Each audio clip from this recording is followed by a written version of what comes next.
But first, tonight at 5, the mother of the Oxford High School shooter will soon face a judge and learn the punishment after a jury deemed her guilty of 4 counts of involuntary manslaughter. Thank you for being with us. I'm Glenda Lewis. And I'm Brian Abel. The shooter's mother faces up to 15 years in prison when she is sentenced in April. While she is the first parent in the nation to be held criminally responsible for her child's involvement in a mass school shooting, it's certainly not the first case where a parent has been charged in connection to an improperly stored firearm. 7 Action News reporter Whitney Burney joins us from the Oakland County Courthouse with the implications yesterday's ruling could have on future cases.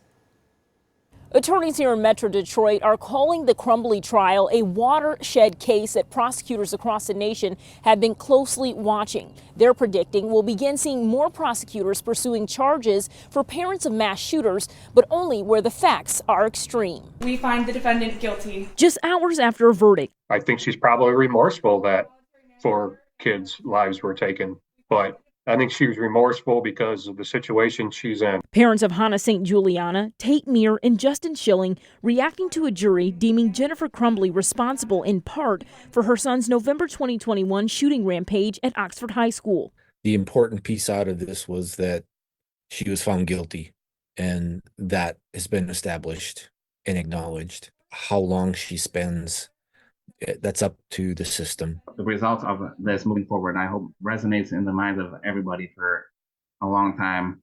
And I just hope that it creates some type of a change with as it pertains to school shootings. While Crumbley is now the first parent of a school shooter in the U.S. to be held criminally responsible for the actions of their child, she's not the first parent to be charged with involuntary manslaughter after failing to secure firearms. 2 Detroit parents are currently facing the same charges after their 5-year-old son fatally shot himself in December. Prosecutors are going to look much more closely at what the parents' role was and whether they had some sort of duty to safeguard not only their child, but also the community at large. Former federal prosecutor Mark Chutko says this was a watershed case for prosecutors across the nation, and similar charges will likely arise in future tragedies where the facts are just as extreme. The cries for help by the son, especially in that notebook that he had written at school, were not subtle. They were extreme. Parents should have known that. When they sent a text message out to each other, they understood the gravity of this situation. They wrote emergency, and yet they said nothing about an emergency when they talked with the school officials. Crumbley is set to be sentenced in April. It's unclear how her husband James's trial will impact her punishment. Reporting here in Pontiac, Whitney Burney, 7 Action News.